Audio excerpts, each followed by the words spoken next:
மகா மாரியம்மனே போற்றி போற்றி. மகாமாரியம்மன் ஆற்றிய அருளாளர்களை பார்த்து கொண்டிருக்கின்றோம். இன்றும் அற்புத அருளாளர் ஒன்றை தான் நாம் பார்க்க இருக்கின்றோம். வாருங்கள் உரைக்குள் செல்லலாம். சக்திகுமார் என்பவர் திருவேற்காடு கருமாரியம்மனின் பக்தர்.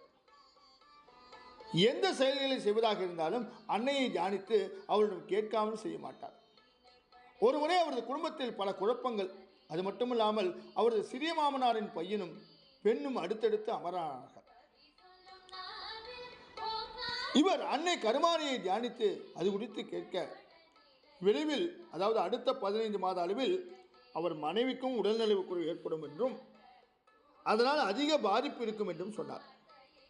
அதற்கு பரிகாரம் பண்ண என்ன செய்வது என்று கேட்க, அதற்கு ஒரு பெண் தெய்வத்தால் தான் இது முடியும் என்று கூறி அந்த தெய்வத்தின் பெயரையோ இடத்தையோ குறிப்பிடாமல் சொன்னார். அவர் காளிகாம்பாள் கோயிலுக்கு அடிக்கடி செல்வது வழக்கம். அதனால் அந்த கோவிலுக்கு சென்று இரவு அபிஷேக ஆராதனைகள் செய்துவிட்டு வந்தார். ஆனால் அந்த பெண் தெய்வம் காளிகாம்பாள் இல்லை என்று கூறிவிட்டால் அன்னை. சக்திகுமாருக்கு என்ன செய்வது என்று புரியவில்லை. அந்த சமயம் அவரது மற்றொரு சிறிய மாமனார் தன் வேலை நிமித்தமாக டெல்லி சென்றிருந்த போது அங்கு ஒரு சாய்பாபா பக்தரை சந்தித்திருக்கின்றார். அருள்வாக்கு சொல்லும் அவரிடம் கேட்டபோது அவர்களது குலதெய்வத்தை மறந்துவிட்டதால் ஏற்பட்ட பாதிப்புகளால் தான் இவர் இந்த அளவுக்கு தள்ளாடுகின்றார் என்று, உடனே அந்த தெய்வத்தை ஆராதனை செய்ய முடியும் சொல்ல, அவரோ தங்கள் குலதெய்வம் திருப்பதி வெங்கடாஜலபதி தான் என்றும் அடிக்கடி அங்கு சென்று வருவதாகவும் சொல்ல, அதற்கு அந்த சாய் பக்தர் அவர்களது குலதெய்வம் ஒரு பெண் தெய்வம் என்றும் திருப்பதி பாலாஜி இல்லை என்றும் சொல்லிவிட்டார். இதற்கிடையில் அவர் கேரளா சென்றிருந்த போது அங்கு ஒரு ஜோதிடரை அணுகி தங்கள் குலதெய்வத்தை கண்டு கூறுமாறு கேட்க, அதற்கு அவர் அவரது குடும்பத்தில் உள்ள எல்லோரும் வந்தால்தான் அது சாத்தியம் என்று சொல்லிவிட்டார். ஒரு நாள் எல்லோரையும் அழைத்து கொண்டு கேரளா சென்றார் அவர்.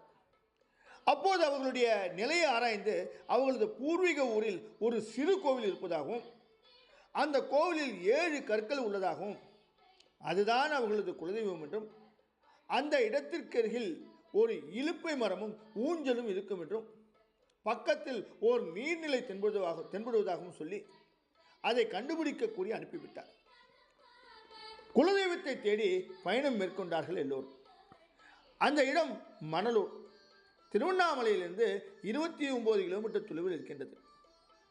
அது ஒரு அழகிய கிராமம். அந்த ஊரில் விசாரித்ததில் அங்கு அவர்கள் கூறிய அடையாளங்களுடன் கோவில் எதுவும் இல்லை என்று சொல்லிவிட்டார்கள். கிராமம் முழுவதும் பல முறை சுற்றியும் பலனில்லாமல் போனது. அப்போது ஒருவர் அவர்களிடம் சிலைகள் ஏதும் இல்லை என்று கூற,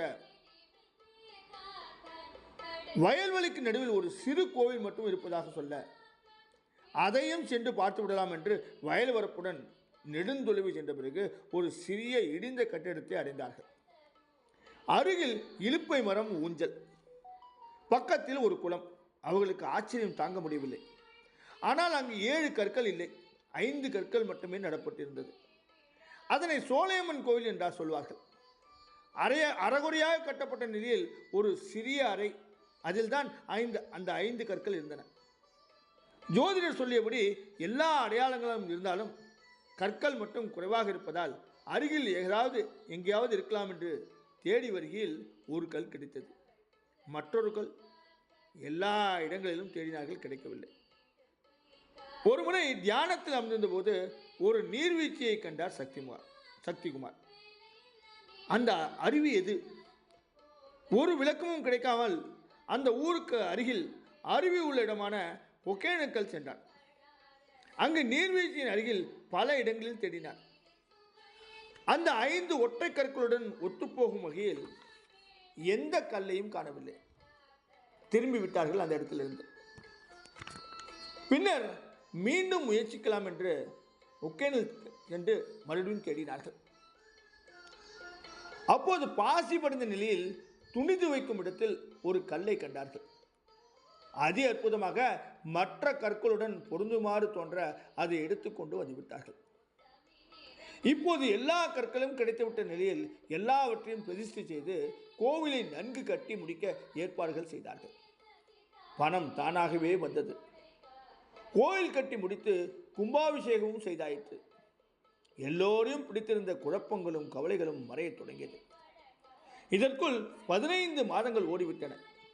திடீரென்று ஒரு நாள் சக்திகுமாரின் மனைவிக்கு நடக்கவே முடியவில்லை. கால்கள் துவண்டன. என்ன நடந்தது பிறகு நாளைய உரையில் பார்க்கலாமா? ஓம் மகா மாரியம்மனே போற்றி போற்றி.